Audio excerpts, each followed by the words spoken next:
ओम सभी को नमस्ते। मंत्रोच्चारण। ओम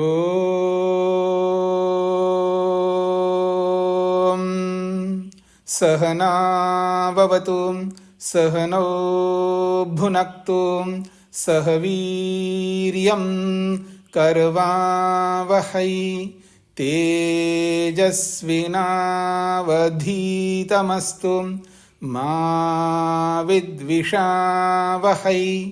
ओम शांति शांति शांति। योग दर्शन की 145वीं कक्षा है। साधन पाद के 23वें सूत्र तक हमने विचार किया है। हेय हेय हेतु, हान और हानोपाय, दुख दुख का कारण, मुक्ति मोक्ष या अपवर्ग और अपवर्ग का कारण। उस संदर्भ में बहुत सारे सूत्रों को हमने विचार किया है। 23वें सूत्र में दुख का कारण क्या है ये बताया। हेय का कारण दृश्य और पुरुष का संयोग, प्रकृति और पुरुष का संयोग ही दुख का कारण बताया। स्वस्वामी शक्तियों स्वरूपोपलब्धि हेतु संयोग। अब यह संयोग होता क्यों है? आत्मा का और दृश्य का, दृक् शक्ति और दर्शन शक्ति का जो संयोग है ये होता ही क्यों? संयोग ही ना हो तो ये समस्या ही नहीं होती, पर संयोग तो होता ही है। संयोग को हुए बिना रोक नहीं सकते।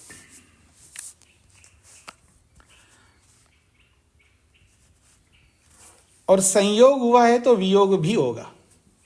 ये यूनिवर्सल लॉ है, ये सार्वभौम सिद्धांत है। यदि संयोग होता है तो वियोग होगा, और वियोग होता है तो संयोग भी होता है। पर इस संयोग को रोकने का एक सामर्थ्य बहुत बड़ा, और उसी सामर्थ्य को लेकर के पूरा योग चला है। संयोग हुआ है तो वियोग अवश्यम भावी है। अगर कहीं भी संयोग होता है तो वियोग होगा ही होगा। यदि कोई कहीं प्रवेश करता है तो निकास भी होगा, इन है तो आउट भी होगा। लेकिन ये यूनिवर्सल लॉ नहीं है, ये सार्वभौम सिद्धांत नहीं है कि यदि कोई आउट हुआ है तो वापस इन होगा ही होगा। क्या कहा मैंने? यदि कोई इन हुआ है, प्रवेश किया है, तो आउट होगा, निकास होगा, बाहर निकलेगा, वियोग होगा। ये यूनिवर्सल लॉ है, इसमें कोई विकल्प नहीं है। अगर कोई बाहर आ गया है पुनः अंदर जाएगा ही जाएगा, ये सार्वभौम सिद्धांत नहीं है, ये यूनिवर्सल लॉ नहीं है। इसको ब्रेक करना हम सबका कर्तव्य है। समझने का प्रयत्न करना। आज हम सब संयुक्त हैं, संयोग को प्राप्त हुए हुए हैं। हम सबका वियोग होना अवश्यम भावी है। हम सब वियुक्त होंगे, क्योंकि आज मिले हैं तो कोई दिन आएगा हम मिलेंगे नहीं, वियोग होगा। पर वियोग होगा तो वियोग होने के बाद संयोग भी हो सकता है, पर मैं नहीं चाहता।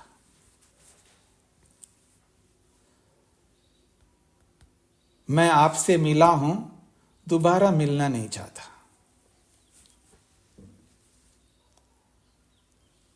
समझने का प्रयत्न करना। मैं आपसे मिला हूं, दोबारा मिलना नहीं चाहता। अच्छा, व्यवहार में कोई घर से निकलता है, जा रहा हूं, नहीं, ऐसा नहीं बोलना है। निकलता हूं, ऐसा नहीं बोलना। क्या बोलते हैं आप लोग? आता हूं। हाँ, आता हूं। यही हानिकारक है, यही हानिकारक है। आने के लिए नहीं जा रहा हूं मैं, जाने के लिए जा रहा हूं, आने के लिए नहीं। तो ये जो हमारा जो व्यवहार है, ये सारा का सारा व्यवहार जो है बिना सिखाए है। एक तो सीख करके व्यक्ति बढ़ता है, एक बिना सीख करके बढ़ता है, दोनों ढंग से बढ़ता है।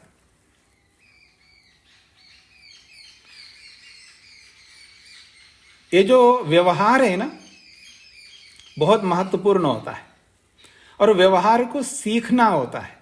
बिना सिखाए व्यवहार नहीं आ सकता। और याद रखिएगा,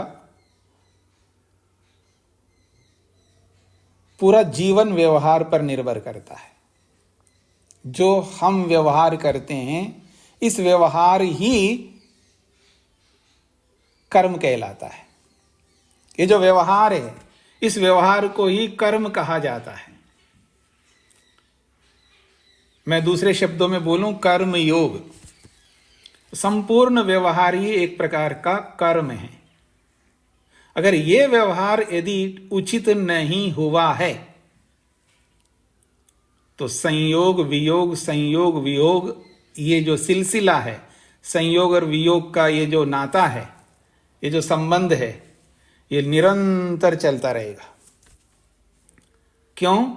व्यवहार करना नहीं आ रहा है हमें। इसलिए आता हूं नहीं, जा रहा हूं, जाता हूं, यही उचित है। दोबारा आना नहीं चाहता मैं।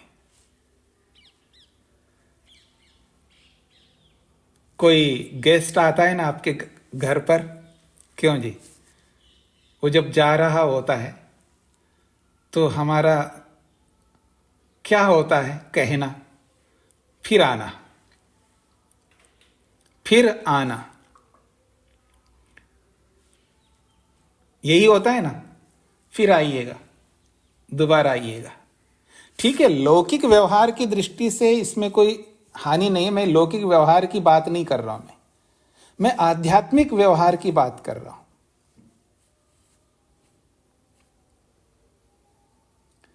और जब फिर आना, जब ये बोला जाता है, तो लौकिक व्यवहार में व्यक्ति क्या कहता है? अवश्य, जरूर आऊंगा, लेकिन वो आता नहीं। ये सबसे बड़ी समस्या है यहां पर। जैसे कोई इनविटेशन लेके आप जाते हो ना किसी के पास में, हाँ जी आना, जी जरूर आएंगे। कितने लोग आते हैं ऐसा कहने वाले? और यही व्यवहार हमारे साथ भी होता है, हमको भी बोला जाता है। विशेषकर दूसरों को तो मैं नहीं कह सकता, मेरे साथ जब होता है तो मैं सीधा उत्तर होता है, जी पता नहीं जी, मैं कह नहीं सकता। ये नहीं कह सकता कि मैं आऊंगा, मैं ये नहीं कह सकता, मैं ये नहीं बोल सकता मैं आऊंगा, क्योंकि मैं यही उत्तर देता हूं, जी मेरे को नहीं पता है जी, मैं क्या कह सकता हूं। मेरा उत्तर यही होता है, जी मैं नहीं बोल सकता कि आने का।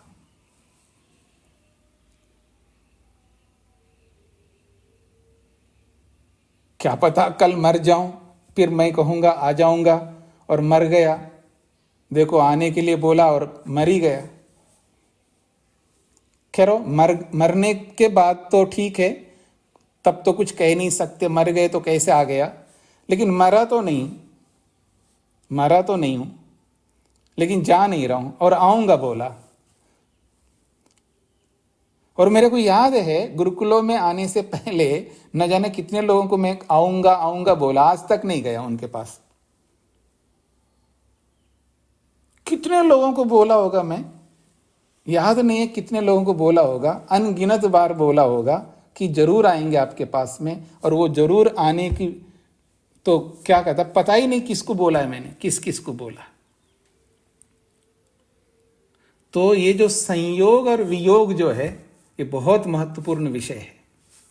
मैंने ये सारी कहानी आपको इसलिए सुनाया है, भले हंस करके इसको जानो या गंभीर होकर के जानो, पर ये जो संयोग है ये बहुत ही महत्वपूर्ण है। अगर संयोग हुआ है तो वियोग होना ही होना है।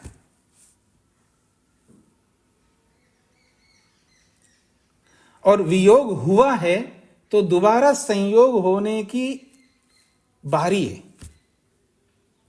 बारी समझते हैं आप लोग, वेटिंग में रहते हम, बस कब हमारी बारी आ जाए वियोग होने के बाद में। लेकिन वो बारी आए नहीं, दोबारा संयोग हो ही नहीं, ये इसके लिए पूरा योग है। तो कहा जा रहा है आखिर ये संयोग होता ही क्यों। तो 24वें सूत्र की भूमिका में एक पंक्ति है, यस्तु प्रत्यक चेतनस्य स्वबुद्धि संयोगः। यस्तु प्रत्यक चेतनस्य स्वबुद्धि संयोगः। इसको अलग करेंगे, यह तु प्रत्यक चेतनस्य स्वबुद्धि संयोगः। यह जो तो, यह तू का मतलब है जो तो, प्रत्यक चेतनस्य, ये जीवात्मा का विशेषण है, प्रत्यक चेतन।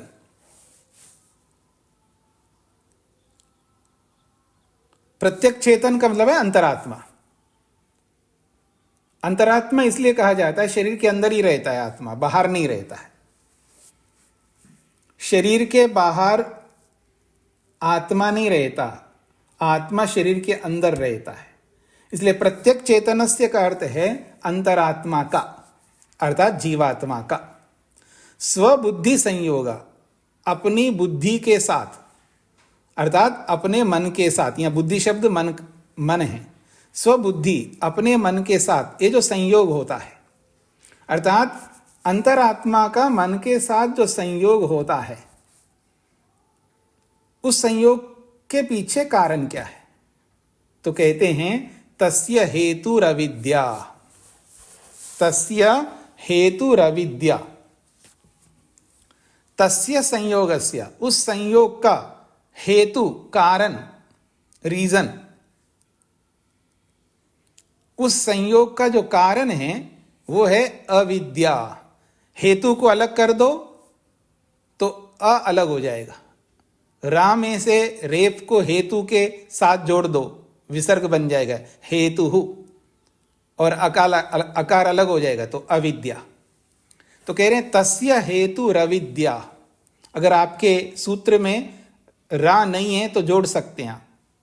अगर मिसप्रिंट है, रा नहीं है बीच में, तू के और वी के मध्य में रा नहीं है तो जोड़ लीजिएगा। क्योंकि मेरी पुस्तक में नहीं है इसलिए मैं आपको बोल रहा हूं। मेरी पुस्तक बहुत पुरानी है, हमारे में भी नहीं है स्वामी जी। हाँ, जिस पुस्तक में रा नहीं है, तू और वी के बीच में यदि रा नहीं है उसको जोड़ लीजिएगा।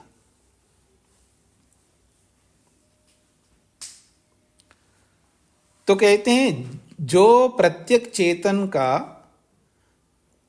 अपनी बुद्धि अर्थात अपने मन के साथ जो संयोग होता है, अर्थात मन और आत्मा का जो संयोग होता है, उसमें अविद्या कारण है। इसलिए कह रहे हैं तस्य, उस संयोग का या उस संयोग के पीछे जो हेतु है, कारण है, वो है अविद्या। आखिर मन और आत्मा का संयोग हुआ ही क्यों? तो कहा अविद्या के कारण से। जब तक अविद्या रहेगी तब तक संयोग होता रहेगा, और जब तक संयोग होता रहेगा तब तक वियोग होता ही रहेगा। क्योंकि संयोग होने के बाद वियोग, संयोग के पीछे जो क्रम आएगा वो वियोग का है, और वियोग के पीछे जो क्रम आएगा वो संयोग का है। और ये अविद्या जब तक बनी रहेगी हमारे जीवन में, जब तक हम अविद्या से युक्त रहेंगे तब तक संयोग और वियोग निरंतर चलते रहेंगे। इसको कोई रोक नहीं सकते।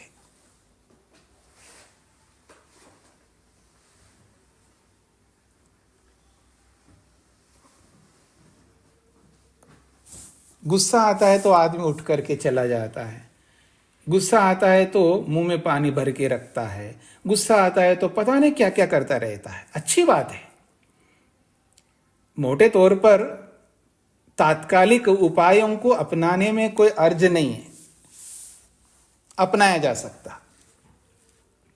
जब गुस्सा आ रहा है तो तात्कालिक उपाय जो भी हो सकते हैं, गुस्सा आ रहा है तो वहां से सामने जिसके ऊपर गुस्सा आ रहा है वहां से चले जाओ, गुस्सा आ रहा है तो मुंह में पानी भर लो। अब बोलोगे कैसे, अपनी गुस्सा को निकालोगे कैसे? गुस्सा आ रहा है तो याद कर लो भगवान को, गायत्री मंत्र बोल लो, बोलते जाना गायत्री मंत्र को बिना रोके। गुस्सा आ रहा है तो कोई बहुत अच्छा सीन देख लो। ऐसे बहुत सारे उपाय आप अपना सकते हैं गुस्से को रोकने का। ये सब तात्कालिक उपाय है। इससे गुस्सा समाप्त हो जाता हो ऐसा कभी नहीं हो सकता, संभव नहीं है, असंभव है। ऐसा कर करके आप अपनी गुस्सा की प्रतिशत को थोड़ा सा कम कर सकते हो, नाम मात्र कम कर सकते हो। लेकिन वैसा गुस्सा आने के जितने भी प्रसंग हैं उन प्रसंगों को बार बार सामने लाया जाए, गुस्सा वैसा ही उत्पन्न होगा और बल्कि और अधिक गुस्सा आएगा। तात्कालिक उपायों को अपना करके गुस्से को रोकते जा रहे हैं तो रुक जाएंगे, इसमें कोई दोहराई नहीं है। लेकिन बार बार उस गुस्से के प्रसंग को सामने लाया जाएगा तो और आग बबूला होकर के उस गुस्से के प्रतिशत को बढ़ा सकता है व्यक्ति। तात्कालिक उपाय कुछ समय के लिए बहुत अच्छे लगते हैं, लेकिन दीर्घकालिक के लिए अत्यंत हानिकारक है।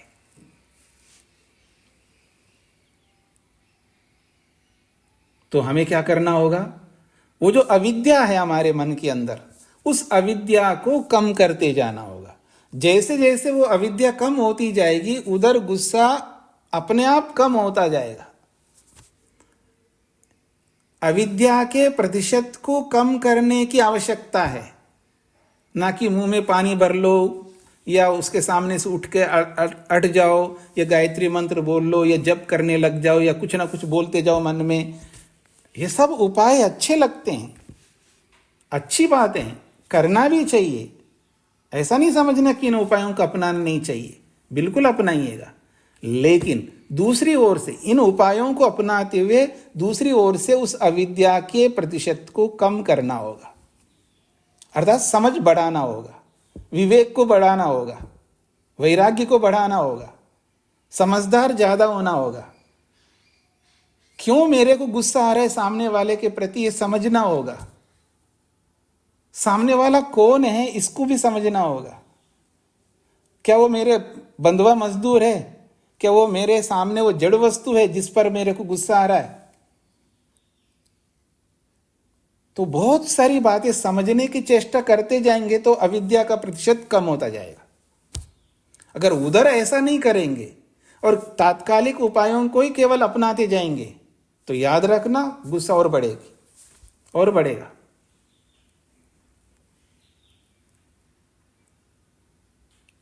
तो इसलिए कहा जा रहा है उस संयोग के पीछे यदि कोई कारण है तो अविद्या है। तस्य हेतुः अविद्या, उस संयोग का जो कारण है वो अविद्या है। आखिर ये अविद्या है क्या? तो कह रहे हैं विपर्यय ज्ञान वासना इत्यर्थ। महर्षि वेदव्यास कह रहे हैं, जो आपने पहले पाद में पढ़ा है, अविद्या का मतलब है विपर्यय ज्ञान। विपर्यय ज्ञान अर्थात विपर्यय ज्ञान। विपर्यय कहते हैं विपरीत, उल्टा। उल्टे ज्ञान को, विपरीत ज्ञान को या मिथ्या ज्ञान को, असत्य ज्ञान को, अन्याय युक्त ज्ञान को, हिंसक वाले ज्ञान को, व्यभिचार वाले ज्ञान को, परिग्रह वाले ज्ञान को अविद्या कहते हैं। जो ज्ञान किसी को नष्ट करने के लिए, किसी पर गुस्सा करने के लिए, किसी की हानि करने के लिए जो ज्ञान उत्पन्न हो रहा हो, हिंसा जन्य ज्ञान, वो है अविद्या। झूठ बोलने के जो जो उपाय अपनाया जाता है हमारे द्वारा, बहुत सारे उपाय अपनाया जाते, कैसे झूठ बोलूं, वो सारी का सारा विपर्य ज्ञान है। विचार करने के जो भी ज्ञान होते हैं, तरीका अपनाता रहता है विचार करने के।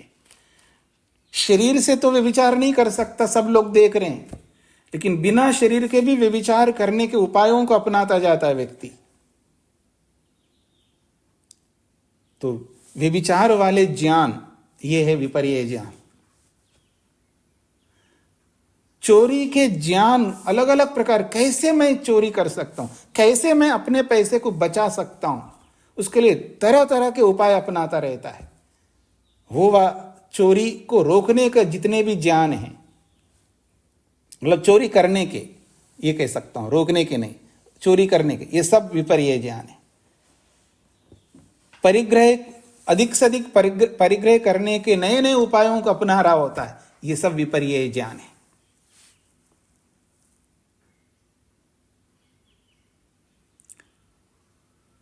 मन को मलिन करता ही जा रहा है तरह तरह के उपायों से, यह है विपर्य ज्ञान।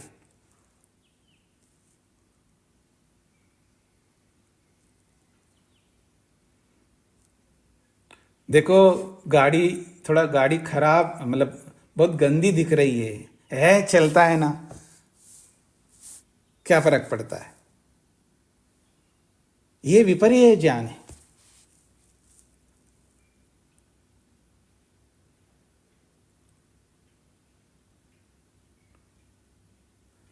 कितने ही उसके लिए कितना ही करे, मां, पिता, पति, पत्नी, बहुत सारे लोग हमारे लिए बहुत कुछ करते हैं, लेकिन उसके अंदर यही ज्ञान उत्पन्न हो रहा है, नाखुश होने का, संतुष्ट ना होने का, शिकायत करने का, यह विपर्य ज्ञान है।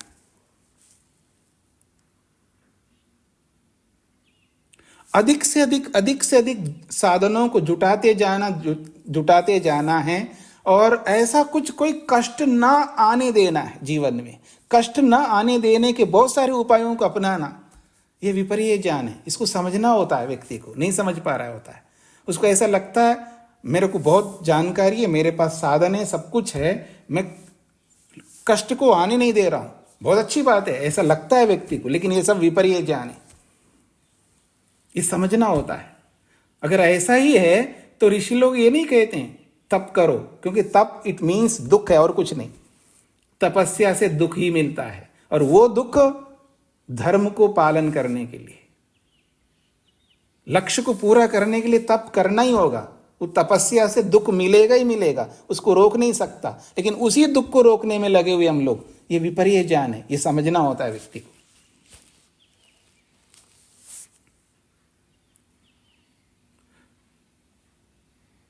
जब व्यक्ति ये बोल रहा होता है कि जी मेरे पास समय नहीं है, स्वाध्याय करने के लिए समय नहीं है, तो समझ लेना विपर्य ज्ञान में डूबता जा रहा है। कभी ईश्वर को याद कर लिया करो, कहाँ है साहब, समय ही नहीं है, समय ही नहीं मिल रहा है, तो समझ लेना विपर्य ज्ञान में डूबता जा रहा है, विपर्य ज्ञान को बढ़ाता जा रहा है। न अहिंसा, न सत्य, न अस्तेय, न ब्रह्मचर्य, न अपरिग्रह, न शौच, न संतोष, न तप, न स्वाध्याय, न ईश्वर प्रणिधान, ये 5 विषयों से संबंधित विपर्य ज्ञान बढ़ता जा रहा है, बढ़ता ही जा रहा है, बढ़ता ही जा रहा है। जैसे जैसे साधन बढ़ते जा रहे हैं, वैसे वैसे ये भी बढ़ता जा रहा है। बहुत ग्रोथ कर लिया आदमी ने, हर एंगल से आदमी बढ़ता ही जा रहा है, लेकिन विपर्य ज्ञान जो है, विपरीत ज्ञान है, उससे भी अधिक बढ़ता जा रहा है। तत्वज्ञान की ओर ग्रोथ नहीं है, विपर्य ज्ञान की ओर ग्रोथ है, और इसी को कहते हैं वासना। कह रहे हैं विपर्य ज्ञान वासना इत्यर्था, ये विपरीत ज्ञान रूपी वासना है। ये वासना अत्यंत बुरी होती है, वासनाओं में ग्रस्त रहना अत्यंत हानिकारक है।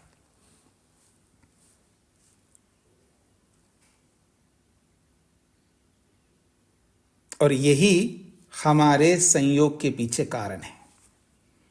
बार बार शरीर के साथ जो हम संयुक्त हो रहे हैं, संयोग को प्राप्त हो रहे हैं, बार बार शरीर में आ रहे हैं, या यूं कहूं बार बार जन्म लेते जा रहे हैं हम लोग, इसके पीछे यही वासना है, यही विपर्य ज्ञान है। इसी का नाम अविद्या है, ये कहा जा रहा है।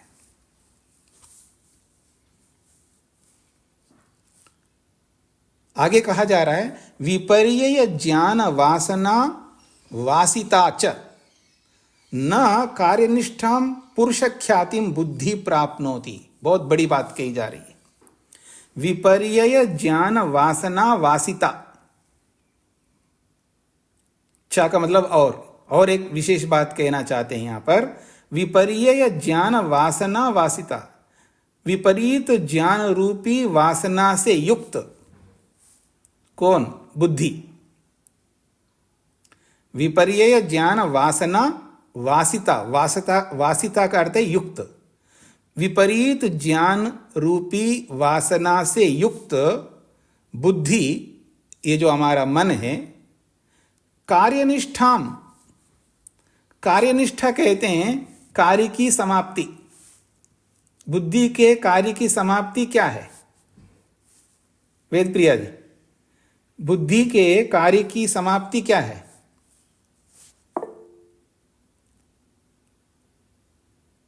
बुद्धि की कार्य समाप्ति क्या होती है? बुद्धि की कार्य समाप्ति जब अपवर्ग पे जाते हैं तो मन का कार्य समाप्त हो जाता है। आधा काम, आधा उत्तर क्यों देते हो? पूरा उत्तर दीजिएगा। आधा ही उत्तर दिया आपने।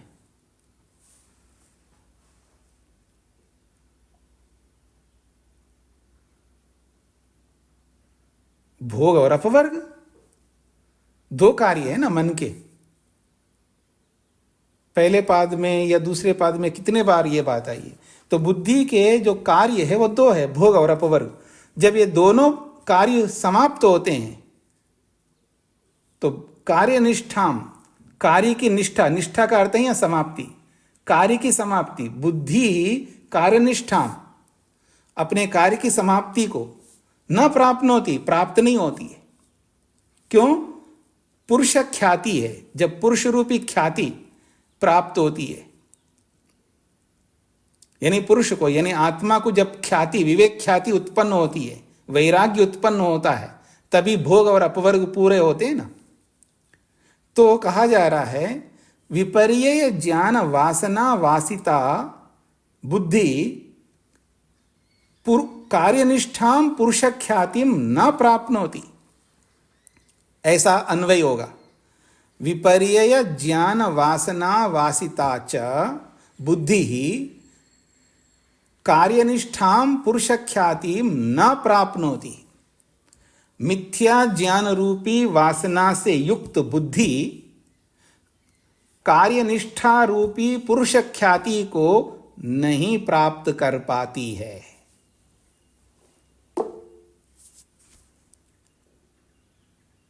समझने का प्रयत्न करना। मिथ्या ज्ञान रूपी ये जो वासना है, इस वासना से युक्त है कौन? बुद्धि, अर्थात मन। तो ये जो बुद्धि है, ये मिथ्या ज्ञान रूपी वासना से युक्त है, अर्थात डूबी हुई है। इस वासना से डूबी हुई है, या वासना में डूबी हुई है। तो ऐसी स्थिति में यह बुद्धि कार्यनिष्ठा रूपी पुरुष ख्याति को कैसे प्राप्त हो पाएगी? कार्य को समाप्त करने वाली जो विवेक ख्याति है, इसको कैसे प्राप्त कर पाएगी? नहीं कर पाएगी। मेरी ओर देखेंगे? हाँ जी, एक एक ग्लास पकड़ा दूं आपको सूप की, और मत समझना, सर्दी है ना। सूप का ग्लास एक एक पकड़ा दूं आपको। एक हाथ में योग की पुस्तक है और एक हाथ में सूप का ग्लास है। और जब तक सूप का ग्लास हाथ में पकड़े हुए हैं आप, दूसरी चीज डालना है आपको, वो डाल ही नहीं सकते ना। उस ग्लास में दूसरा कुछ डालना है, वो भी गर्म चीज है, चिंता मत करना। सर्दी लग रही हो ना आपको, वो भी इस सूप से भी बहुत अच्छी चीज है। एक बार पिएंगे ना, बस आपको सर्दी सी अनुभव ही नहीं हो पाएगा। मैं कोई ऐसा शराब वराब नहीं बोल रहा हूं, आयुर्वेदिक है, चिंता मत करना। आयुर्वेदिक ऐसी चीज है, ग्लास में डालना है आपके, लेकिन ग्लास खाली नहीं है, सूप से भरा हुआ है आपका। अब दूसरी चीज डालूं कैसे? मैं डाल नहीं सकता। तो ये कहा जा रहा है बुद्धि कैसी है? विपर्य ज्ञान रूपी, मिथ्या ज्ञान रूपी वासना से युक्त है। यानी विपर्य मिथ्या ज्ञान रूपी वासना भरी हुई है उस बुद्धि के अंदर। जब तक वो मिथ्या ज्ञान रूपी वासना से भरी हुई बुद्धि रहेगी, तब तक ये कार्यनिष्ठा रूपी पुरुष ख्याति को, विवेक ख्याति को प्राप्त कैसे कर पाएगी वो बुद्धि? उस बुद्धि में आ ही नहीं सकती। वो विवेक ख्याति जो है उस बुद्धि में प्रवेश कर ही नहीं सकती, क्योंकि वो बुद्धि भरी हुई है किससे? वासना से, मिथ्या ज्ञान रूपी वासना से। ये बोला जा रहा है।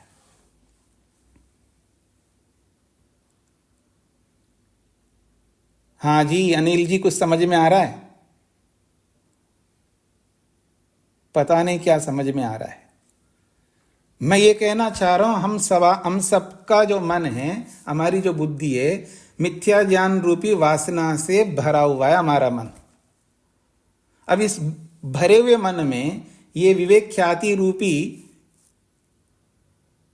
गरम चीज कैसे आएगी? इसमें इतना गरम भरा हुआ है हमारे मन के अंदर, वासना रूपी सूप भरा हुआ है हमारे मन में। अब उस मन के अंदर दूसरा आयुर्वेदिक जो चीज डालना है वो डाल नहीं सकते। पहले इसको थोड़ा खाली करो। मिक्स भी चल सकता है, कोई बात नहीं। हाँ जी, कोई बात नहीं जी, थोड़ी सी अविद्या रहेगी तो क्या फर्क, थोड़ी सी विद्या भी उसमें डाल देते हैं ना। थोड़ा खाली तो करो आप। भरे हुए रहते हैं आप, हमेशा भरे हुए रहते हैं। हमारा जो मन है अविद्या से भरा हुआ है।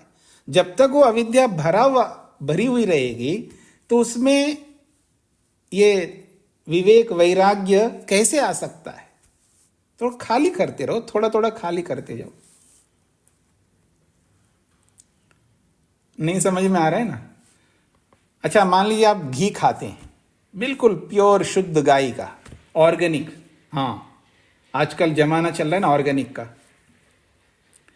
पात्र एक ही है जी, उसी में आपको घी डालना है। हाँ याद रखना, उसी में डालना, लेकिन उसमें है घी। और डालने वाले ने बोला है इसी में डाल सकता हूं, दूसरा पात्र लाओगे तो नहीं डालेंगे, इसी में लेना आपको जो लेना है। तो आप क्या कहें, पत्नी को जरा थोड़ा परांठे वरांठे बना लो, थोड़ा कम हो जाएगा घी, ताकि जितना कम होता जाए उसमें उतना डालते जाएंगे। वो डालने वाला यही कह रहा है कि इसी में डालना है हमको। एक ही मन है ना हमारे पास, 2 4 5 तो है ही नहीं है, उसी मन में डालने हमको। तो ये कहा जा रहा है मिथ्या ज्ञान रूपी वासना से भरी हुई है जो हमारी बुद्धि रूपी मन है, इसमें ये विवेक ख्याति रूपी, कैसा विवेक ख्याति है? कार्यनिष्ठाम, भोग अपवर्ग रूपी कार्य को संपन्न करने वाली ये पुरुष ख्याति है। ये कैसे प्राप्त हो पाएगी हमको? नहीं हो पाएगी। इसलिए उसको खाली करो। और हम खाली करने को तैयार नहीं है। जब मैं बोलता हूं क्यों जी मोह, क्या करूं बेटा, मोह किए बिना कैसे काम चल सकता है? थोड़ा राग मत करो, ऐसे बिना राग के कैसे होगा? पति से बोलो, पत्नी से बोलो, माँ से बोलो, भाई से बोलो, बहन से बोलो, किसी से भी बोलो।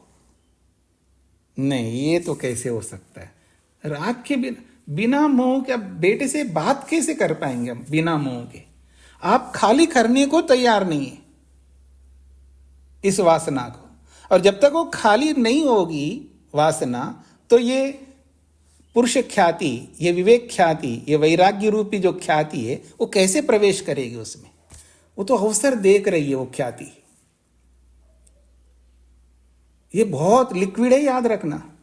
उसको सुराग चाहिए, कहीं स्थान चाहिए, कहीं ढलान चाहिए, तुरंत पहुंच जाएगा वो। लेकिन आप ना सुराग दे रहे, ना ढलान पैदा कर रहे मन में। वो बहने को तैयार है, लेकिन आप बहा करके ले जाने को तैयार नहीं है। इसलिए खाली करते जाओ। इस अविद्या को, इस वासना को खाली करते जाओ, अभ्यास करते जाओ इसको खाली करने का। जहां भी मौका आए, जहां भी मौका आए वहीं उस राग को, उस मोह को, उस द्वेष को जितना भी कर सकते हो आप देखो जी, जब कुछ देने की बात होती है, कुछ खाली करें, देखो जी मेरा सामर्थ्य के हिसाब से करूंगा। जब लेने की बात है, देखो जी इतना लेने का सामर्थ्य नहीं, मेरे पास बहुत सामर्थ्य, बहुत लूंगा मैं। लेने की बात करें तो सामर्थ्य पता नहीं कहां से आ जाता है। कुर्वन्ने वेह कर्माणि जिजी विषेच्छतम समा, ओम क्लिबे स्मरा, तब उसको क्लिब याद आता है, सामर्थ्य समझ में आता है उसको। क्लिब का अर्थ होता है सामर्थ्य, क्लिबे स्मरा, तब उसको सामर्थ्य याद आता है, मेरे पास बहुत सामर्थ्य है, मैं बहुत कुछ ले सकता हूं, और चाहिए और चाहिए। जब देने की बात है, खाली करने की, देखो जो मैं अपने सामर्थ्य के हिसाब से, मेरा सामर्थ्य बहुत थोड़ा है जी, मतलब उसको सामर्थ्य दिखता ही नहीं। जब देने की बात आती है, खाली करने की बात आती है, तो यहां खाली करने की आवश्यकता है विद्या को। अब अपने क्लिबे स्मरा, अपने क्लिब को, अपने सामर्थ्य को पहचानो, अब खाली करते जाओ। जितना अधिक खाली करोगे उतना अधिक आपको अमृत मिल सकता है। तो यही कहना चाह रहे हैं, जब तक ये विपर्य ज्ञान रूपी वासना से भरी हुई रहेगी बुद्धि, तब तक भोग अपवर्ग रूपी कार्य समाप्ति रूपी पुरुष ख्याति है, या कार्य समाप्ति कराने वाली जो पुरुष ख्याति है, विवेक ख्याति है, ये कभी नहीं प्राप्त हो पाएगी। साधिकारा पुनरावर्तते, बहुत बड़ी बात कही है। साधिकारा, ये भी नया शब्द नहीं आप लोगों के लिए। साधिकार का मतलब अधिकार वाला मन, क्योंकि यहां स्त्रीलिंग में बुद्धि शब्द से है, तो साधिकारा बुद्धि, अधिकार वाली बुद्धि। जब तक अधिकार बना रहेगा, भोग अपवर्ग रूपी अधिकार जब तक बना रहेगा, पुनरावर्तते, बार बार वो आता है, इसको रोक नहीं सकते आप। बार बार जन्म मिलेगा, बार बार बुद्धि जुड़ती जाएगी आत्मा के साथ, अर्थात बार बार संयोग होता जाएगा। संयोग को रोक नहीं सकते, क्योंकि साधिकारा बुद्धि, अधिकार वाली बुद्धि है। भोग और अपवर्ग रूपी अधिकार अभी समाप्त नहीं हुआ, इसलिए बार बार संयोग होगा। इधर मरे उधर दोबारा वापस संयोग तुरंत। इसलिए चिंता बिल्कुल नहीं करना, रोना बिल्कुल नहीं। क्यों जी, रोना कम हो गया आप लोगों का? देखो जी, कोई ना कोई तो जाता ही रहता है, संसार है, संसार का नियम है। कोई ना कोई हमारे अपने आदमी कोई ना कोई शरीर छोड़ करके जाता है, ये अवश्यम भावी है, इसको कोई रोक नहीं सकता, सबके जीवन में आता ही रहता है। तो अभी कुछ रोना कम हो गया या नहीं हुआ? दुख कम हुआ या नहीं हुआ? करना होगा, आपको करना ही होगा। याद रखना, कम नहीं करोगे तो निकट में होगा, फिर याद रखना, निकट से निकट का होगा। हाँ, ये मेरा कोई ऐसा नहीं है, तो भगवान का नियम है, निकट से निकट का होगा। और जब निकट का होगा, अगर दुख कम नहीं करेंगे तो ज्यादा दुख होगा आपको। ज्यादा दुख से बचना हो तो ये करना होगा। बहुत जाते रहते हमारे अपने, बहुत बड़ी बिरादरी है ना हम लोगों की, बहुत लंबा चौड़ा है, तो कोई ना कोई चलता ही रहता है, आए दिन कभी ना कभी सुनाई देता ही रहता, तो दुख कम करना होगा। तो यही कहना चाह रहे हैं, साधिकारा पुनरावर्तते।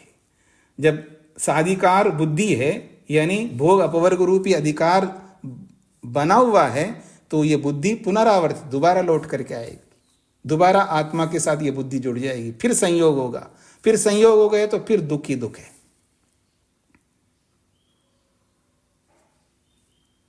संयोग होते दुख प्रारंभ हो जाते हैं, याद रखना। बच्चा पैदा होता है, बाहर निकलता है, सबसे पहले क्या करता है? होता है, रोता है ना? हाँ, याद रखना, सबसे पहले वो रोता है, हंसता कोई नहीं। कभी सुना है आपने, कभी इतिहास में, हिस्ट्री में कभी सुना, या प्रेजेंटली वर्तमान में कोई सुन रहे हो, न हिस्ट्री में नहीं हुआ, न वर्तमान में हुआ है, नहीं हो नहीं रहा है, तो फ्यूचर में, भविष्य में कैसे आप सुन पाएंगे हंसी? जो जन्मता है वो रोएगा, सबसे पहला उसका रोना ही आता है, सबसे पहला दुख। तो जन्म दुख का कारण है, संयोग दुख का कारण है, संयोग होते दुख प्रारंभ। तो यही कहना चाह रहे हैं, साधिकारा पुनरावर्तते, अधिकार वाली ये बुद्धि दोबारा लौट करके आएगी। सा तो पुरुष ख्याति पर्यवसानाम कार्यनिष्ठाम प्राप्नोति। सा तो वो जो बुद्धि है, पुरुष ख्याति पर्यवसानम, जब तक पुरुष रूपी ख्याति अर्थात विवेक ख्याति जब तक उत्पन्न नहीं होती है, विवेक ख्याति तत्वपुरुष अन्यता ख्याति जब तक उत्पन्न नहीं होती है, तब तक कार्यनिष्ठाम प्राप्नोति, अपने कार्य में लगी रहती है बुद्धि, अपने कार्य को संपन्न करने में लगी रहती है, बनी रहती है वो बुद्धि, कहीं नहीं जा सकती है। हाँ, एक उपाय है, चरिताधिकारा निवृत्त दर्शना बंध कारण अभावात न पुनरावर्तते। साधिकारा एक और है, उसका विपरीत जो है, उसका उल्टा है चरिताधिकारा। साधिकारा का मतलब है अधिकार वाली बुद्धि, और चरिताधिकारा का अर्थ है अधिकार समाप्त वाली बुद्धि। साधिकारा का अपोजिट वर्ड है चरिताधिकारा। तो चरिताधिकारा, यदि इस बुद्धि को हमने चरित कर दिया अर्थात अधिकार को समाप्त कर दिया, तो निवृत्त अदर्शना, अब अदर्शन जो है निवृत्त हो जाएगा, अर्थात ये जो अविद्या है, ये जो वासना है, ये जो विपर्य ज्ञान है, ये निवृत्त दर्शना अर्थात निवृत्त अदर्शना, ये विपर्य ज्ञान निवृत्त हो जाएगी, हट जाएगी। चरित अधिकार वाले बुद्धि में ही निवृत्त अदर्शना होती है, अर्थात मिथ्या ज्ञान नहीं होती है, वासना नहीं होती है। जब वासना नहीं होगी, अविद्या नहीं होगी, विपर्य ज्ञान नहीं होगा, तो बंध कारण अभावात, बंधन का कारण ही ना होने से, बंध कारण अभावात, बंधन का कारण ही ना होने से न पुनरावर्तते बुद्धि, अब ये बुद्धि दोबारा लौट के नहीं आएगी। एक बार चली गई हमसे, फिर वापस लौट के नहीं आ सकती है बुद्धि, अर्थात वापस पुरुष के साथ संयुक्त नहीं हो सकती बुद्धि। ये बात कही जा रही है, तो समझने का प्रयत्न करिएगा। सा तु पुरुष ख्याति पर्यवसानाम कार्यनिष्ठाम प्राप्नोति। सा बुद्धि, तु तो पुरुष ख्याति पर्यवसान, पुरुष ख्याति प्राप्त होने तक, पुरुष ख्याति पर्यवसान का अर्थ है पुरुष ख्याति प्राप्त होने तक, अर्थात जब तक विवेक ख्याति सत्वपुरुष अन्यता ख्याति प्राप्त नहीं होती तब तक कार्यनिष्ठाम प्राप्नोति, अपने कार्यनिष्ठा को बनाए रखता है या बनाए रखती है बुद्धि, अर्थात अपने कार्य को बनाए रखती है बुद्धि। लेकिन चरिताधिकार, जैसे ही अधिकार समाप्त हो जाए, बुद्धि के जो कार्य है भोग दिलाना और अपवर्ग तक पहुंचाना, ये दो कार्य चरितार्थ हो जाते हैं, तो चरितार्थ अधिकार वाली बुद्धि बन जाती है। उस स्थिति में ही निवृत्त अदर्शना, ये मिथ्या ज्ञान, ये अदर्शन, ये विपर्य ज्ञान, ये वासना निवृत्त हो जाती है। जब वासना ही निवृत्त हो जाती है तो बंध कारण अभावात, बंधन का जो कारण वासना है, बंधन का कारण जो विपर्य ज्ञान है, बंधन का कारण ये जो अदर्शन है, वो ना होने से न पुनरावर्तते, ये बुद्धि वापस लौट करके नहीं आ सकती है। स्पष्ट हो रहा है जी? हाँ जी, योगेश जी। ओम स्वामी जी, इस पैराग्राफ में 2 बार कार्यनिष्ठा शब्द आया जी, और पहली बार जब कार्यनिष्ठा का भाष्य किया तो वहाँ कार्य की समाप्ति कहा गया और यहाँ कार्य का बना रहना कहा गया। तो इस पैराग्राफ की दूसरी लाइन और चौथी लाइन जी, इसमें सामान्य से नहीं बैठता कि कार्यनिष्ठा का कौन सा अर्थ कहाँ पे लगे। देखिए, न कार्यनिष्ठाम प्राप्त होती, ना भी जुड़ा है ना वहां पर, हाँ ठीक है। और अगले में ना नहीं है। हाँ ठीक है। तो जब ना का मतलब है कार्यनिष्ठा को, यानी कार्य समाप्ति को प्राप्त नहीं होता है, और ना, और अगले वाले में ना नहीं, अर्थात कार्यनिष्ठा को अभी प्राप्त नहीं होगा, अर्थात कार्य बना रहेगा। ठीक, धन्यवाद जी हाँ जी, और किसी कुछ पूछना है आज के पाठ में?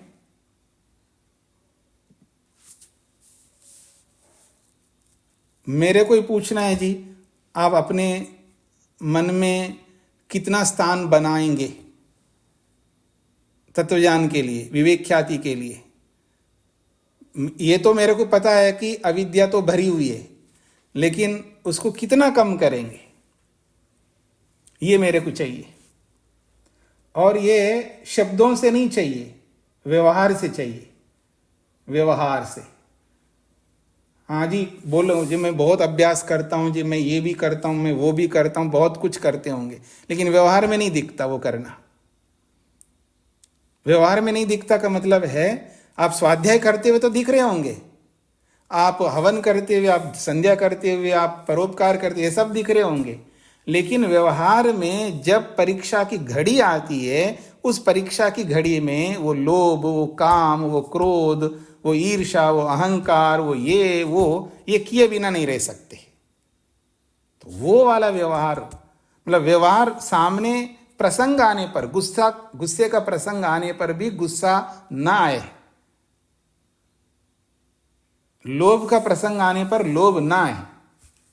देखिएगा, 100 बार लोभ के प्रसंग आते हैं तो 100 बार मैं लोभी बन जाता हूं, लेकिन आज मेरे को यह देखना है कि वो 100 संख्या वैसी है या कम होती जा रही है, ये चाहिए मेरे को व्यवहार में। 100 तो ज्यादा लग रहा होगा, 10 बार बोलूंगा मैं, 10 के 10 ही दिन, पूरे दिन में 10 बार लोभ के प्रसंग आ रहे हैं, चाहे वो खाने के संदर्भ में, चाहे कपड़ों के संदर्भ में, चाहे वो नोटों के संदर्भ में हो, चाहे जमीन के संदर्भ में हो, चाहे मकान के संदर्भ में हो, चाहे गाड़ी के संदर्भ में हो, चाहे किसी भी संदर्भ में, 10 लोभ के प्रसंग आ रहे हैं पूरे दिन में, और 10 के 10 बार लोभी बन जा रहा हूं, अथवा संख्या कम हो रही है। ये चाहिए व्यवहार, ऐसे लोभ का, ऐसे गुस्से का, ऐसा हर विषय में ये चाहिए मेरे को। अब बताइए किनको क्या पूछना है? हाँ जी, आशुतोष जी। स्वामी जी, चरित अधिकार समझ में नहीं आ रहा। चरित अधिकार, चरित का अर्थ होता है समाप्त, और अधिकार का मतलब अधिकार। चरिताधिकार का मतलब है समाप्त अधिकार वाली बुद्धि। ठीक है जी? जी ठीक है। हाँ जी, और किसी को? अनिल जी। स्वामी जी, ये मोक्ष का जो मार्ग है योग दर्शन के बिना भी संभव है? क्योंकि कुछ व्यक्ति को ऐसा देखा है कि जी योग दर्शन के बारे में तो वो कुछ नहीं जानते हैं, लेकिन उनको वैराग्य होना प्रारंभ हो जाता है। तो क्या वैराग्य इसके बिना भी? देखिए, योग दर्शन के बिना का अर्थ समझ लीजिएगा पहले। मान लीजिए किसी को वैराग्य हो गया, उसको योग दर्शन के बारे में, यानी इस शास्त्र के बारे में पता नहीं है, लेकिन इस शास्त्र में जो विद्या है उस विद्या के बारे में उसको पता होगा, क्योंकि विद्या से ही वैराग्य होता है। ये याद रखिए सबसे पहले। योग दर्शन शब्द याद ना हो, योग दर्शन की प्रक्रिया उसको पता ना हो, योग दर्शन उसने पढ़ा नहीं होगा, ये सब हो सकता है, लेकिन ये जो विद्या बताई गई है इसमें, वो विद्या उसके पास होनी चाहिए। जैसे एक उदाहरण देता हूं। कौन है जी आप में से जिनका माइक ऑन है? आशुतोष जी, माइक बंद करिएगा। देखिएगा, जैसे एक होता है इंजीनियर, मतलब विधिवत एज ए स्टूडेंट बन करके वो इंजीनियरिंग की पढ़ाई कर लिया है, ठीक है। और एक इंजीनियरिंग की पढ़ाई नहीं किया है, देख देख करके इंजीनियरिंग की बहुत सारी बातें सीख लिया उसने। मैंने ये नहीं बोला सारी बातें सीख लिया, बहुत सारी बातें सीख लेता है, देख देख करके। तो उसके पास इंजीनियरिंग की बुक्स नहीं है, इंजीनियरिंग की शैली में जो नॉलेज है उसके पास नहीं है। लेकिन ये आप नहीं बोल सकती इंजीनियरिंग विद्या उसके पास थोड़ी भी नहीं है। विद्या तो है उसके पास में, जितनी भी है, 5% है, 1% है, कितना ही प्रतिशत आप बोल सकते हैं, वो विद्या है उसके पास, तभी तो वो उन कार्यों को कर पा रहा है जो इंजीनियर भी कई बार थ्योरी के रूप में पढ़ करके भी नहीं कर पाता, वो व्यक्ति कर पा रहा है। तो थ्योरी इतना मुख्य नहीं है, थ्योरी अनिवार्य चाहिए, थ्योरी होनी चाहिए, लेकिन इतना इंपॉर्टेंट नहीं है। अगर बिना थ्योरी पढ़ करके भी वो उसके पास विद्या है और वो प्रैक्टिकल में कर पा रहा है, तो प्रैक्टिकल की इंपॉर्टेंट है, व्यवहार मुख्य है। थ्योरी कितना जानता है वो एक अलग बात है, अच्छी बात है, होनी चाहिए, मैं इसका निषेध नहीं कर रहा हूं। लेकिन कोई आदमी थ्योरी बिना पढ़े भी प्रैक्टिकल वही कर रहा है, इसका मतलब उसके पास वो विद्या है, ऐसे समझ लीजिएगा। अनिल जी, स्पष्ट हो गया? जी धन्यवाद जी। और इसका ये भी अर्थ नहीं है, कोई ऐसा ना समझे चलो ठीक है मैं बिना योग विद्या पढ़े ही मैं इस प्रैक्टिकल करके अचीव कर लूंगा और गंतव्य स्थान तक पहुंच जाऊंगा, इस अंधेरे में बिल्कुल नहीं रहना, इस अंधेरे में बिल्कुल नहीं रहना। वो अगर कोई ऐसा कर रहा है तो उसने पिछले जीवन में या कभी ना कभी उस विद्या को प्राप्त किया है, इसलिए आज वो ऐसा कर पा रहा है। हर कोई व्यक्ति नहीं कर सकता, हम नहीं कर सकते, अगर कर लिया होता तो अब तक कर लेते। इसलिए हमको ये विद्या पढ़नी पड़ रही है, जानना पड़ रहा है, और जानते हुए भी हम नहीं कर पा रहे क्योंकि हमारे दूसरे संस्कार ज्यादा है। ये संस्कार है, मना नहीं कर रहा हूं, लेकिन कम है। गलत मार्ग में जाने के, भोग विलासी बनने के संस्कार ज्यादा हैं, भोगी बनने के संस्कार कम है। मैंने दो बातें कही, भोग विलास यानी भोग के साथ विलास जुड़ता है, वो अलग चीज है, और केवल भोग जो यहां शास्त्रकार कहते हैं भोग और अपवर्ग, दो प्रयोजन है। तो भोग करने के लिए हम उद्यत नहीं हो पा रहे क्योंकि भोग विलासता के संस्कार ज्यादा है, केवल भोग के संस्कार कम है हमारे, इस बात को समझना है। हाँ जी, शेखर जी स्वागत है, काफी समय के बाद दिखाई दे रहे हैं क्लास में, आप व्यस्त थे, मैं समझ सकता हूँ। शेखर जी एक मौन में गए, बहुत विशेष उपलब्धियां किए हैं, कभी सुनेंगे उनसे। किसी योगी के पास में रहे, काफ़ी कुछ इन्होंने सीखा है, इसलिए कक्षा में नहीं आए हैं, और भारत में किसी अच्छे स्थान पे देवभूमि में जाकर के उन्होंने मेहनत किया है। हाँ जी शेखर जी, प्रश्न। जी प्रणाम स्वामी जी। जी उसी एक्सपीरियंस से ही मैं आपसे ये पूछ रहा था यहाँ पे। तो स्वामी जी, व्यवहार में जो परिवर्तन हम लाना चाहते हैं, मतलब मेरा ऐसा सोच है कि लंबे समय तक साधना, एकांत साधना, मौन साधना और ध्यान साधना के बिना व्यवहार में परिवर्तन ज्यादा नहीं आएगा। आप कैसे उसको देखते हैं स्वामी जी? हाँ, इसमें ऐसा है कि मौन साधना बहुत आवश्यक होता है जब हम व्यवहार में जो भी सीखते हैं, जो भी करते हैं, और वो बाधक बन जाते हैं बहुत सारे लोगों के बीच में। थ्योरी के रूप में हमने बहुत कुछ पढ़ा है, और उसको प्रैक्टिकल करने के लिए जब हम उद्यत होते हैं, प्रैक्टिकल करने लगते हैं, तो बहुत सारे बीच में ब्रेक्स आते हैं, बहुत सारे अवरोधक आते हैं, बहुत सारे लोग रोकने वाले आते हैं। माँ हो सकती है, पिता हो सकता है, पति हो सकता है, पत्नी हो सकती है, कोई भी हो सकते हैं, गुरु भी हो सकता है, विद्यार्थी भी हो सकता है, कोई भी हो सकते हैं। तो बहुत सारे अवरोधक तत्व पैदा होते हैं, जो हमने सीखा उसको प्रैक्टिकल होने नहीं दे पा रहे। तो ऐसी परिस्थितियों में एकांत में जाकर के, मौन में रह करके, फिर वो अपनी तैयारी करता है, तैयारी करके उनको जीवन में उतारने का प्रयास करता है। वहाँ कोई अवरोधक नहीं होता है। फिर वहाँ प्रैक्टिस करके उस अभ्यास को फिर वापस सबके बीच में लाना होता है, ताकि रियल एग्जाम तो सबके बीच में होता है। वो एकांत में मैं सत्यवादी हूं क्योंकि मेरे सामने कोई है ही नहीं बोलने के लिए, तो सत्यवादी ही रहूंगा, ऐसे सबके साथ लगा सकते हैं। वहाँ अभ्यास करना चाहिए एकांत में, फिर उसको आकर के रियल एग्जाम में बैठ करके फिर वहाँ उसका अभ्यास करना चाहिए। और फिर वो अभ्यास से एक अच्छी स्थिति आ जाती है, फिर कुछ नया सीखना होता है, फिर उस नए सीख को फिर जीवन में उतारने के लिए फिर एकांत में जाना होता है। तो ऐसे बार बार करना होता है। केवल एकांत में सदा के लिए नहीं रहना चाहिए, और सबके बीच में सदा रहना, एकांत जाना ही नहीं चाहिए, ये भी नहीं है। ये अल्टरनेटिव है, यानी कुछ वो करना है, कुछ ये करना है। जी शेखर जी।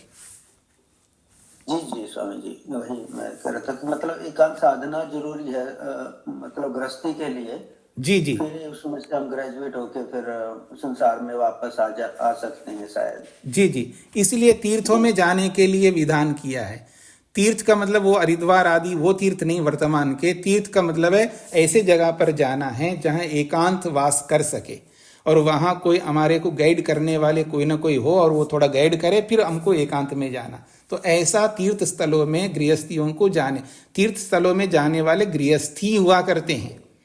गृहस्थियों को ही एकांत में जाना है, सदा एक ही जगह रहना नहीं है। बीच बीच में निकल करके एकांत सेवन करके कुछ वहाँ अच्छी उपलब्धि करके फिर वापस आकर के उस उपलब्धि को व्यवहार में सबके साथ करना चाहिए, तभी हम आगे बढ़ सकते हैं। जी जी स्वामी जी, इसके सिवा तो कोई अल्टरनेट नहीं है ना स्वामी जी? नहीं है, बिल्कुल इसके लिए, इसके अलावा और कोई अल्टरनेटिव नहीं है जी। प्रक्रिया यही है, आगे बढ़ने की प्रक्रिया यही है। जी जी जी स्वामी जी। हाँ जी, और आप में से किसी कोई प्रश्न? चेतन जी, हाँ बोलिएगा।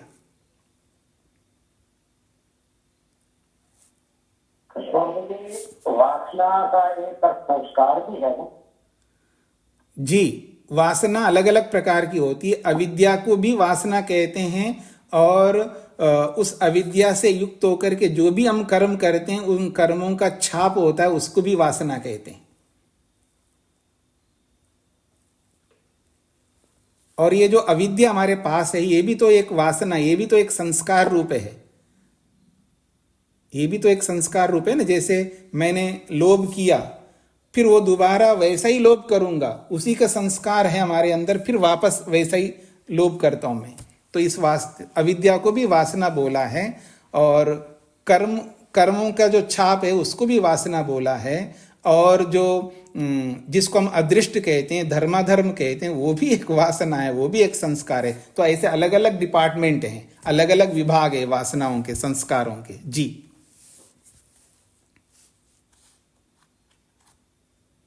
और किसी को कोई बात?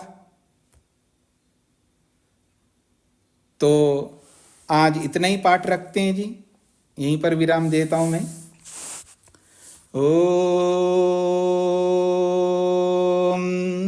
शांति शांति शांति।